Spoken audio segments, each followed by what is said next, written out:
अपने पति की लंबी उम्र और सुख समृद्धि के लिए पूरा दिन व्रत रखती हैं और शाम को चंद्रमा के दर्शन के बाद ही इस व्रत को तोड़ती हैं। करवा चौथ का व्रत हर साल कार्तिक मास की कृष्ण पक्ष की चतुर्थी तिथि को रखा जाता है, जो कि उत्तर भारत के ज्यादातर राज्यों में मनाया जाता है। तो चलिए आज की इस वीडियो में जानते हैं कि क्या है करवा चौथ के व्रत के पीछे की पौराणिक कथा। दर्शकों, मान्यता अनुसार करवा चौथ के दिन महिलाओं द्वारा शिव जी और माता पार्वती की पूजा की जाती है। वहीं करवा चौथ के व्रत को लेकर एक लोक कथा यह है कि एक सत्यवान नामक राजा की पत्नी ने अपने पति की लंबी उम्र की कामना से इस दिन करवा चौथ व्रत रखा, जिससे उसके पति को जीवन दान मिला। दर्शकों, करवा चौथ के व्रत को लेकर ऐसी कई लोक कथाएं हैं, लेकिन विचारणीय यह है कि क्या इन लोक मान्यताओं के अनुसार चली आ रही परंपरा के अनुसार व्रत रखने से वास्तव में किसी को जीवन दान मिल सकता है? क्या व्रत करने का कहीं भी धर्म शास्त्रों में उल्लेख मिलता है? और क्या पत्नी के व्रत रखने से पति की उम्र बढ़ सकती है? चलिए इस बात की पुष्टि हम धर्म शास्त्रों से प्रमाणित करके दिखाते हैं। दर्शकों, आज मनुष्यधारी प्रत्येक प्राणी शिक्षित है, लेकिन मानव की विडंबना यह है कि वह अपने धर्म ग्रंथों को नहीं देखता और लोक मान्यताओं के अनुसार समाज में चली आ रही परंपराओं को किए जा रहा है, जो उसके दुख का कारण बनी हुई है, क्योंकि सदग्रंथों में किसी भी तरह के व्रत को रखना मना किया गया है। देखिए, गीता अध्याय 6 श्लोक 16 में गीता ज्ञानदाता कहता है कि हे अर्जुन, यह योग अर्थात भक्ति न तो बहुत खाने वाले की ओर, न बिल्कुल न खाने वाले अर्थात व्रत करने वाले की सिद्ध होती है।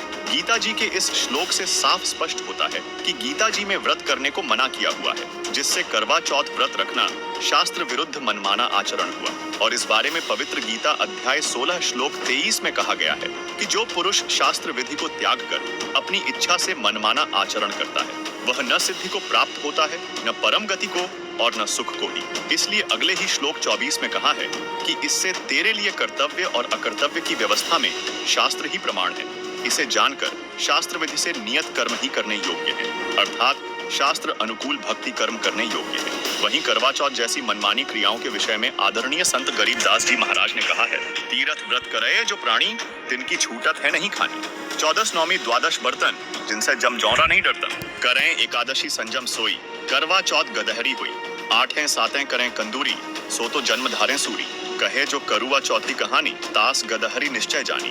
दर्शकों, उपरोक्त प्रमाणों से सिद्ध होता है कि करवा चौथ जैसे मनमाने व्रत से कोई लाभ नहीं होता, बल्कि करवा चौथ व्रत रखने वाले और कथा सुनाने वाले दोनों गधे व सुअर के जन्म पाते हैं। तो अब स्वयं विचार करें कि पत्नी के व्रत रखने से पति की आयु कैसे बढ़ सकती है। आइए अब आपको ऋग्वेद से प्रमाणित करके दिखाते हैं कि वह परमात्मा कौन है जो अपने साधक की आयु भी बढ़ा देता है। दर्शकों, ऋग्वेद मंडल 10 सूक्त 161 मंत्र 2 में कहा है कि यदि किसी रोगी की जीवन शक्ति समाप्त हो, यदि वह सीमा से भी परे हो गया है अर्थात परलोक चला गया है, यदि वह मृत्यु के सन्निकट चला गया है, तो भी उसे मैं भारी कष्टप्रद रोग के पंजे से मुक्त कराऊं तथा उसे 100 वर्ष के जीवन हेतु बल संपन्न करूं। वहीं सामवेद मंत्र संख्या 822 तथा ऋग्वेद मंडल 9 सूक्त 80 मंत्र 2 में भी लिखा है कि कबीर देव अपने विधिवत साधक की आयु बढ़ा देता है, अर्थात कबीर परमात्मा साधक की आयु बढ़ाकर उसे सर्व सुख प्रदान करता है। दर्शकों, इन प्रमाणों से पता चलता है कि वह परमात्मा कबीर साहिब जी हैं, जो अपने सच्चे साधक की आयु भी बढ़ा देते हैं, लेकिन उसके लिए